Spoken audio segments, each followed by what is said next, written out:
Okay, let's unpack this. Welcome back to the deep dive, where we take a stack of sources and give you the knowledge shortcut. That's the plan. In our last dive, we really established the DuBose family's deep roots, didn't we? Back in the low country of South Carolina. Absolutely. Refugees who became planters, patriots in the Revolution. Yeah, generations deep in that Santee River soil by 1800. Solidly established. But history doesn't stand still, does it?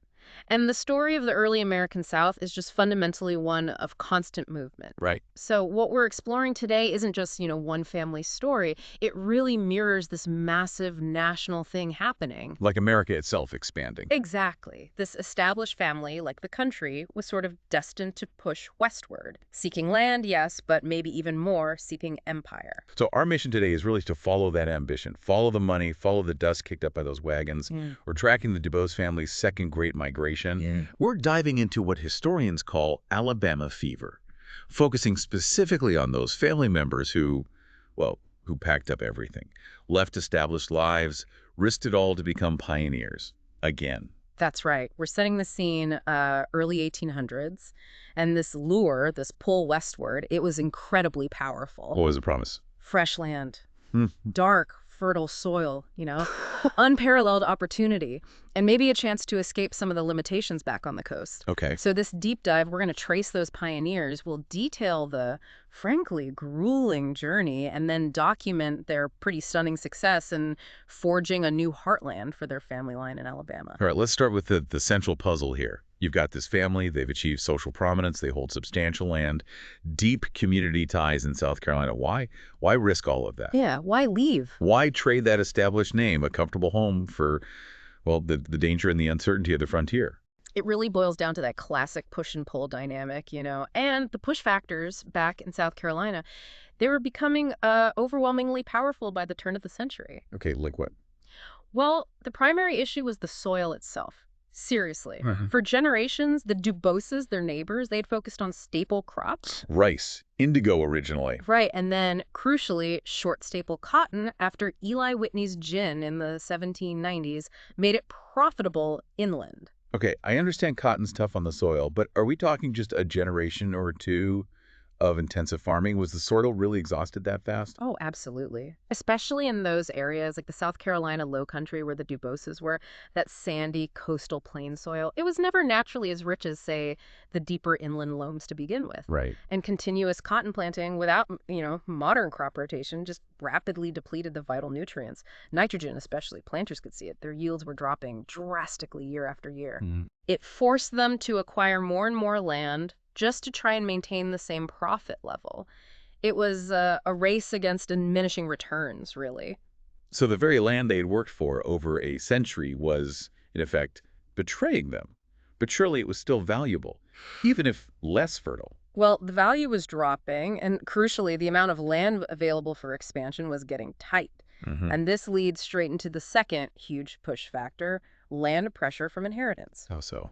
Well, families grew, right? So patriarchs had to subdivide their estates among multiple sons. South Carolina hadn't, uniformly gotten rid of primogeniture where the eldest son gets everything. But the reality on the ground was that plantations often got divided up or sold off to provide for the younger son. Okay, so if you're a younger son, your inheritance might be, Yeah. what, a smaller piece of worn-out land. Yeah. Or maybe just cash, but not enough to buy a decent new plot locally. Precisely. You might have the status, the name of the planter class, but not the economic engine in the land to actually sustain it. So you faced a choice. Settle for a life of maybe modest gentility on declining acreage.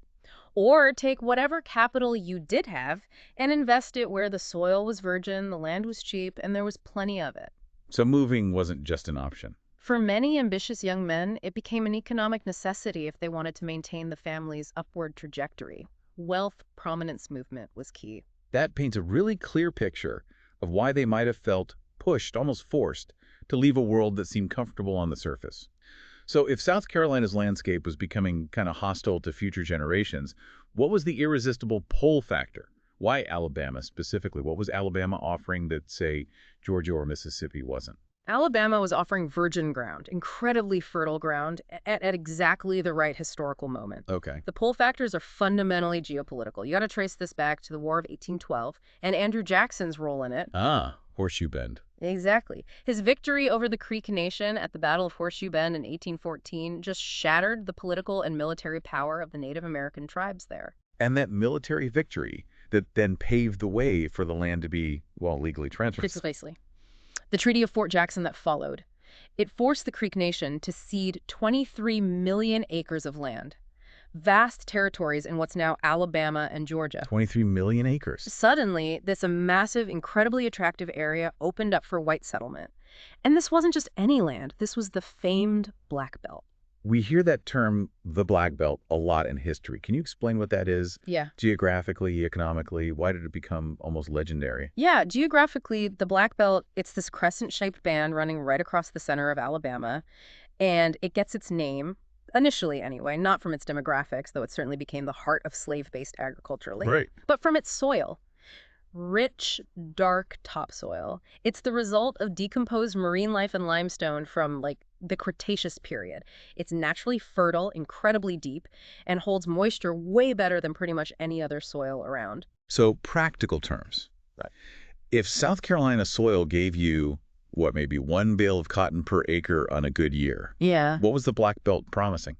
It was promising to sometimes even 3 times that yield, at least initially, and with minimal fertilization needed. Yeah. For a cotton planter. It was the absolute dream. Wow. So when that land opened up mid-1810s, it just triggered this speculative hysteria. People called it Alabama fever. Alabama fever. Yeah. Land prices, they were cheap at first, but they shot up almost immediately because everyone knew. Small farmers, huge planters from South Carolina, Virginia, they all knew this was where the next generation of staggering wealth was going to be made. So the timing was just perfect, wasn't it? The DuBose family, they have capital from selling their older, maybe exhausted land. They've got younger sons needing opportunity. Yep. And the U.S. government has just forcibly removed the native population, opening up arguably the world's best cotton land. The pressure, the pull to move must have been immense. It was almost irresistible. The promise wasn't just, maintaining your status. It was the chance to become astronomically wealthy. The Black Belt, it really represented the ultimate investment opportunity of the early 19th century. Okay, let's shift focus a bit now. From this big picture trend, let's zoom in on the individuals, the people who actually made this huge, life-altering decision. Who were the first DuBoses to catch this Alabama fever? Can we trace a specific family line that sort of illustrates this slow westward creep over generations? We absolutely can, and it's really helpful to look at a figure named Elisha DuBose. He perfectly embodies this transition. Okay, Elisha DuBose. Yeah. Who was he in the family tree? Elisha was a great-grandson of the original immigrant ancestor, Isaac DuBose, so that links him right back to those first French Huguenot refugees in South Carolina. Wow, okay. And his life story, it's basically a geographic roadmap of the expanding South. So what was his path? Did he go straight from the Santee Lowcountry, boom, into the heart of Alabama? No, not initially. Elisha, he was born in South Carolina, sure. But he and his family, they first took an intermediate step. They moved west into Georgia first, probably late 1700s, early 1800s. Oh, okay. Why Georgia first? Well, it was a really common staging area. Georgia offered newer land than the coastal Carolinas, definitely. But it was still, geographically and culturally closer. It was a place where pioneers could sort of regroup, maybe test out their farming methods on new soil, accumulate a bit more capital, before making that really arduous final push further west. So Georgia was like in the acclimatization phase, a stepping stone. But it was his descendants then who made the final leap into Alabama, the real promised land. Precisely. It was the second generation of his line, Elisha's children and grandchildren. They were the ones who truly pressed on into what was then the deep frontier of Alabama. Right. And that really confirms the multi-generational momentum of this whole movement. It wasn't usually a sudden single-family exodus. It was more often a gradual, persistent expansion driven by the next wave of opportunity as it opened up. Okay, so they get to Alabama, they settle. How do we know they were successful? How do we know they managed to maintain that traditional family prominence in this new, rougher environment? I mean, how do you even measure frontier success back then? That's a great question. We measure it through the historical documentation that anchors this whole narrative. We're lucky to have sources like biographical collections, specifically books like Notable Men of Alabama. Notable Men of Alabama, okay. These books allow us to confirm not just that they were there, but that they pretty quickly reestablished themselves into the sort of elite structure of this new state. Can you give us a specific example of that success, someone we can point to? Yeah, a fantastic example is Dr. Franklin Davis DuBose. He's a direct descendant of that Elisha line we were just talking about. Dr. DuBose, okay. Dr. DuBose became a really prominent physician based in Shelby, Alabama, and his documented success, it's kind of a microcosm of the whole movement. He wasn't just, clearing land and planting cotton. He was establishing a learned profession in a rapidly developing frontier society. That's fascinating because it suggests the DuBoses weren't just bringing agriculture. They were bringing capital, yes, but also social infrastructure, trying to recreate the hierarchy they knew. What did it actually mean to be a prominent physician in a place like Shelby, Alabama, say, in the 1830s? Oh, it meant being absolutely vital to the new community's foundation, especially outside the few established towns like Mobile or Montgomery. A prominent doctor wasn't just a healer. Right. He was often an educated man, usually a wealthy landowner himself. He traveled widely in the area. He was privy to social gossip, financial matters, often served as a local leader in various ways. So a pillar of the community. Absolutely. He represented the successful transplantation of, civilization and learning into the wilderness. And it's critical we see this detail. Their migration wasn't just about raw survival or making a quick buck. It was about recreating that aristocratic planter class structure in a new place. Dr. DuBose, his documented achievement, it validates the whole grand story of migration with a specific successful individual. He ensured the DuBose name kept its high standing. And here's where it gets really interesting for me. They successfully transported their status. But let's not just glide over how they got there. It's one thing to read about migration on a map. Oh, yeah. It's quite another to think about the reality of that journey. The reality was brutal, plain and simple. The journey, say, from the established areas of South Carolina, the Santee region, all the way to those newly opened territories in central Alabama, counties like Dallas or Autauga. It would have been an incredibly arduous overland trek. We're talking 1820s, 1830s here. Exactly. No interstates, not even decent roads, really. What was the actual physical route like? Were they following existing trails or just hacking their way through the woods? Mostly they were following established routes, but established is a relative term. They were primitive. The most famous one, and one they likely used heavily, was the Federal Road. The Federal Road, okay. It was built after the Creek War, stretched from Georgia right through the heart of Alabama, heading towards Mississippi territory. But honestly, calling it a road, that's being generous. What was it actually like? Often, it was little more than just a cleared path through the forest, full of tree stumps, mud holes, often completely impassable after heavy rain. Right. And this wasn't just one family packing up the car. Yeah. What did one of these migration trains actually look like? How many people, how much stuff were they moving? Yeah, it was rarely a solo family trip. Just for logistics and safety, it was often a large-scale, coordinated community migration.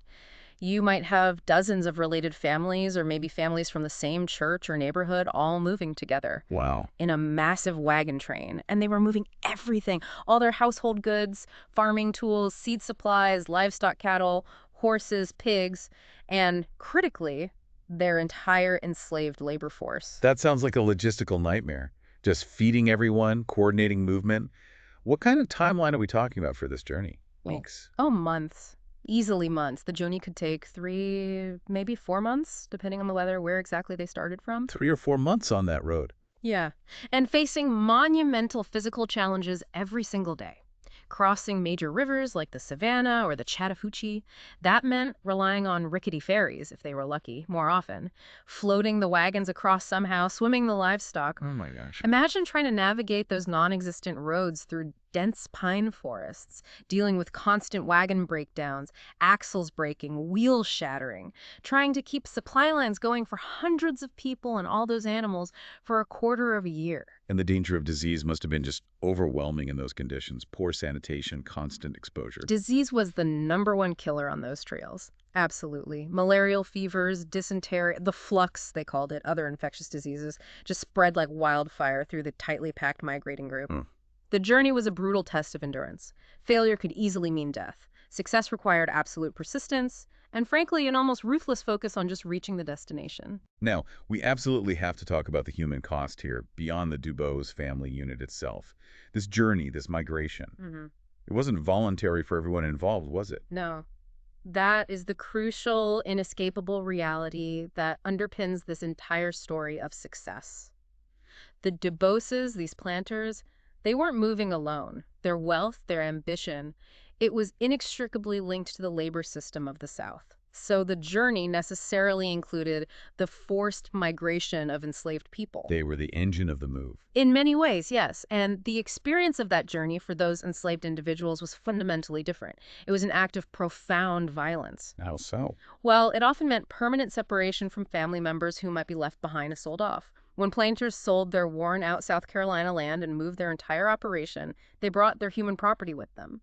These enslaved men, women, and children were taken from whatever homes and communities they had managed to build in South Carolina, Right. Oh. forced to walk hundreds of miles, often in chain gangs, literally walking behind the wagons, sometimes in shackles to prevent escape. And beyond just the immense physical hardship of the trek itself, that move must have represented a terrible finality for them, a loss of connection. Yes, exactly. For the DuBose family, the move represented opportunity, hope, the chance for greater wealth. For the enslaved people being forced along, it represented the destruction of any remaining social ties, any sense of place they might have had. They were being moved specifically to clear those virgin forests in Alabama, which was the most backbreaking, dangerous labor imaginable. Right. And then to establish these new, huge cotton plantations under even more brutal frontier conditions than they might have known back in the more established states. Their survival, their forced labor, that was the absolute foundation upon which the DuBoses built their new life and their new prominence in Alabama. It's an unavoidable, stark duality of this whole historical movement, building a new life on the frontier. Okay, so they finally endure that 3 or 4 month trek. They arrive in the promised land, the Black Belt of Alabama. What did they actually find when they got there? Was it like paradise found, or was the hardest work really just beginning? Oh, the work was definitely just beginning. They found a true frontier environment. The incredible hardship of the journey immediately transitioned into the arguably even harder work of actually settling the land. Right. There was no infrastructure waiting for them, no towns, no stores nearby initially.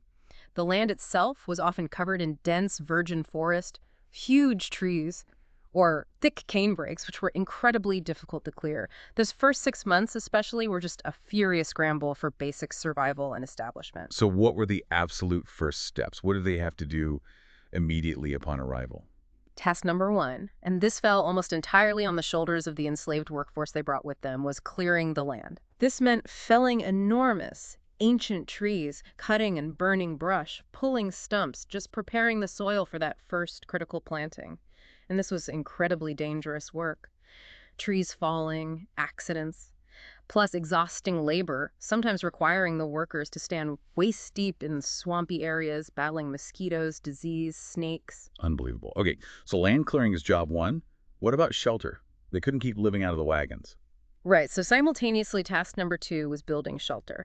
And the first home, it was almost never the grand plantation house you see in later pictures or, imagine from movies. New Tara, day 1. Definitely not. It was usually a simple rough log cabin, maybe 2 rooms, built quickly. This was pragmatic, temporary housing. The enslaved people, they would also immediately have to construct their own quarters, which were often even more rudimentary, small, windowless cabins, maybe dirt floors.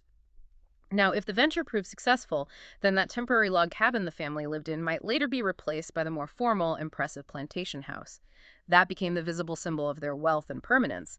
But it started rough. Okay, so clear the land, build basic shelter, and then the really critical step, right? The first planting. This must have been the moment of truth, determining if all that risk, all that effort, all the terrible human cost of the journey was actually going to pay off. That first crop of cotton was absolutely everything. It was the critical crop. It had to succeed to fuel the entire new economy of that region and to justify the investment. And did it. Well, because of the amazing fertility of that black belt soil we talked about, those first yields were often, yes, astronomical, especially compared to the dwindling returns they'd left behind in South Carolina. Right. And that success, that first big cotton harvest, provided the immediate capital they needed.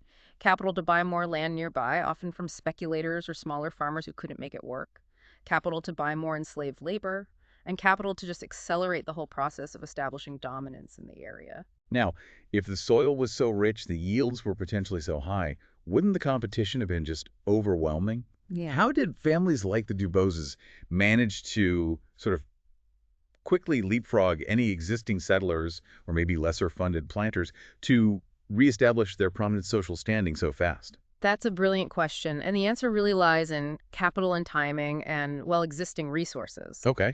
The DuBoses and families like them, coming from the established planter class of the Low Country, they brought significant advantages. They often arrived with more capital, access to credit networks back east, and crucially, a larger initial enslaved workforce than, say, the typical small farmer or speculator moving down from Tennessee or up from North Carolina. Ah, so they could hit the ground running on a larger scale. Exactly. That ability to instantly purchase substantial acreage, maybe thousands of acres, and then deploy large gangs of enslaved laborers meant they could clear and plant vast fields much faster than their competitors who might only have family labor or a handful of enslaved people. So wealth concentrated rapidly Yeah. because the already wealthy were able to leverage their existing capital and labor for exponential returns on that incredibly rich virgin soil. Precisely. The social hierarchy of the Old South was essentially transported whole and maybe even reinforced onto the Alabama frontier. It wasn't a level playing field. And those notable Men of Alabama books you mentioned, they confirm this outcome? They really do. They show that the DuBoses who settled there, particularly in counties like Dallas, Autauga, Bibb, they didn't just become farmers. They very quickly became successful planters, prominent local political leaders, influential figures, and professionals too, like Dr. Franklin Davis DuBose we talked about. Right. They effectively established a new geographic heartland for this branch of the family, solidifying their position right back at the apex of this new state society. That detail on their rapid reestablishment is so crucial, isn't it? It really shows this family trait, highly adaptive, willing to take these huge calculated risks, and just incredibly able to reproduce their social status and economic model in dramatically new environments, whether that was moving from France to the colonies centuries before, or now from South Carolina to the raw Alabama frontier. Yeah, their ability to pivot, to see where the next great economic opportunity lay, and to capitalize on it, that seems to be their defining characteristic across generations. They understood fundamentally that wealth and power in the antebellum South were tied directly to land and enslaved labor. And when the best land shifted, they shifted with it. That ensured the longevity, the continued prosperity of the DuBose name.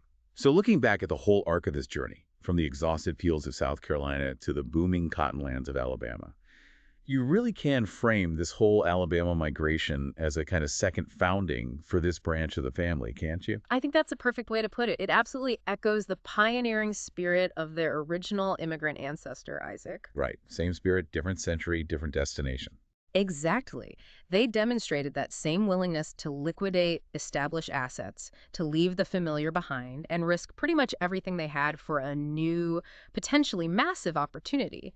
This wasn't unique to them, of course. It was really the defining trait of the ambitious Southern elite in the early 19th century, this restless, almost relentless drive for expansion. So they took their inherited legacy, the name, the planter culture, the capital, the enslaved people, and used all of that as the launching pad for this entirely new venture out west.